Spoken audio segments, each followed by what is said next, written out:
Selamat petang, salam sejahtera. Terima kasih kerana bersama dengan saya di Nazilin Unity Channel. Petang ini saya nak kongsi dengan anda semua satu lagi pembongkaran rahsia dan ulasan yang luar biasa. Ia tentang mengulas kerajaan Perikatan Nasional semasa zaman Muhyiddin Yassin yang mungkin anda tak pernah tahu dan mungkin saya tak pernah tahu juga. Hari ini didedahkan di Parlimen bahawa kerajaan yang ada pada waktu ini tidak akan jadi lebih teruk berbanding ketika Pak Goh atau Muhyiddin jadi Perdana Menteri. Siapa yang katakannya? Tentulah orang yang seringkali diejek sebagai Raja Formula, iaitu Rafizi Ramli. Apa kewajaran beliau mengatakan sedemikian?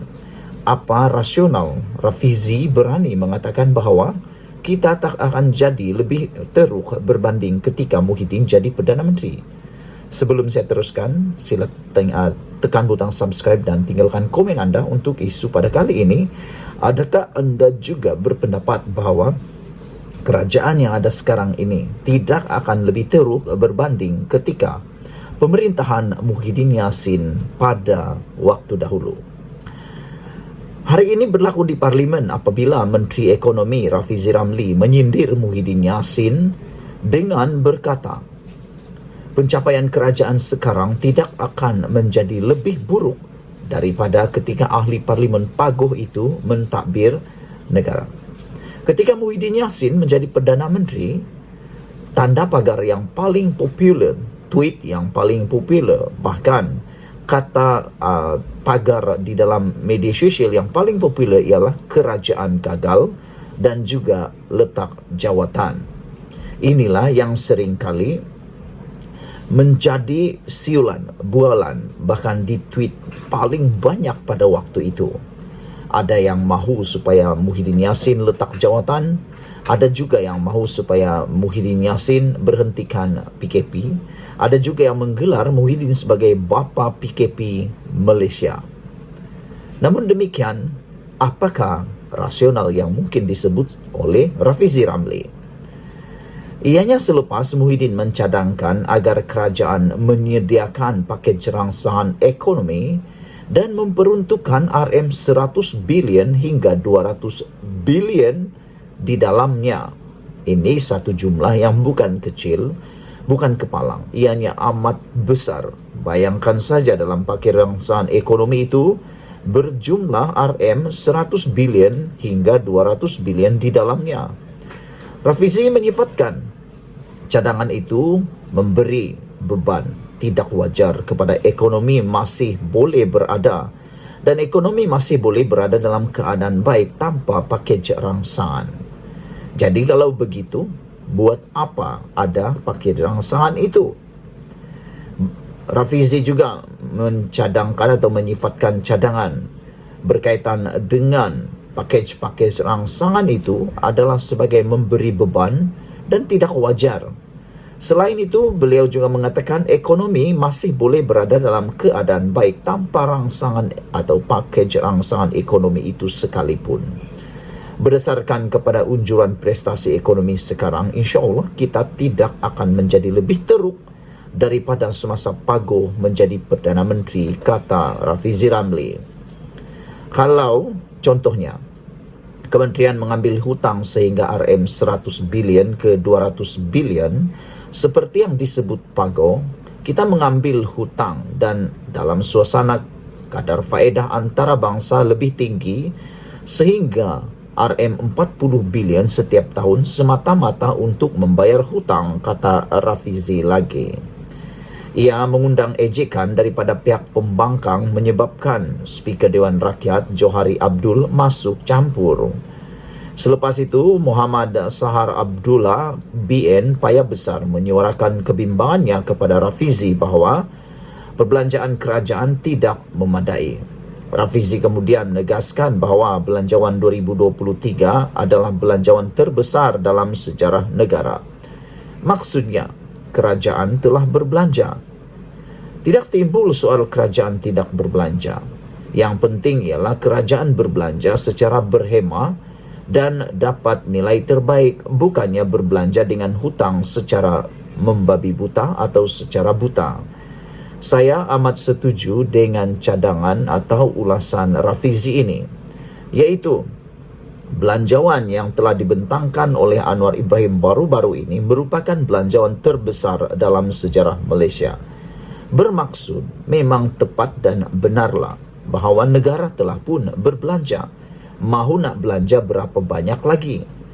Banyak macam mana pun belanjawan itu, sekiranya ianya tidak diurus takbir dengan baik, ianya tak akan cukup-cukup juga. Lebih-lebih lagi sekiranya berlaku ketirisan, berlaku simpang siur yang entah ke mana uang-uang tersebut, pastilah walaupun 1 trilion sekalipun belanjawan dibentangkan, kalau ianya tidak diurus dengan baik, ianya tidak akan mencukupi dan tidak akan memadai. Bahkan dipaksa-paksa bagaimanapun, ia hanya akan menjadi beban kepada negara untuk membayar hutang-hutang tersebut. Jadi tepatlah apa yang dikatakan oleh Menteri Ekonomi Malaysia ini apabila mengatakan bahawa tidak timbul soal kerajaan tidak berbelanja kerana kita telah berbelanja dengan nilai belanjawan terbesar tersebut. Apa yang lebih penting ialah kerajaan berbelanja secara berhemah dan dapat pula nilai yang terbaik. Bukannya berbelanja dengan menghutang, membuat hutang dan secara membabi buta pula, ditambah pula lagi dengan perbelanjaan yang tidak berhemah sama sekali. Menurut Rafizi, kerajaan akan terus berbelanja besar, tetapi tidak semata-mata untuk mendapat sokongan rakyat. Mengambil hutang besar supaya Perdana Menteri nampak popular. Saya setuju dengan apa yang dikatakan oleh Rafizi ini. Tidaklah penting untuk menjadi popular semata-mata. Kerana kalau ikutkan hati, ikutkan kepopularan. Anwar Ibrahim boleh saja meluluskan pakej rangsangan seperti Muhyiddin Yassin. Selain daripada itu, seperti yang diminta-minta, diteriak-teriak oleh beberapa orang netizen berkaitan dengan pengeluaran KWSP, itu juga boleh Anwar Ibrahim luluskan. Namun kita tahu itu hanya popular, tetapi untuk keperluannya jauh sekali melebihi kepopularan tersebut. Itu sebabnya Anwar Ibrahim tidak dapat meluluskannya untuk semua orang. Namun Anwar Ibrahim telah pun mengumumkan cara terbaik untuk mendapatkan uang yang lebih, yaitu dengan mencagarkan pinjaman KWSP atau mencagarkan KWSP mereka apabila membuat pinjaman di bank.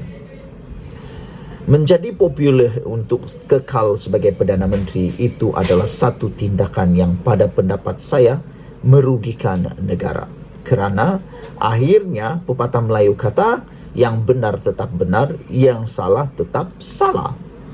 Rafizi berkata kerajaan akan berbelanja untuk mengatasi defisit fiskal pada tahap bahaya yang akan turut memberi kesan kepada hutang yang akan diambil kerajaan di masa akan datang. Rafizi berkata jika kerajaan tersasar daripada sasaran defisitnya, ia bermakna penerapan hutang adalah lebih tinggi.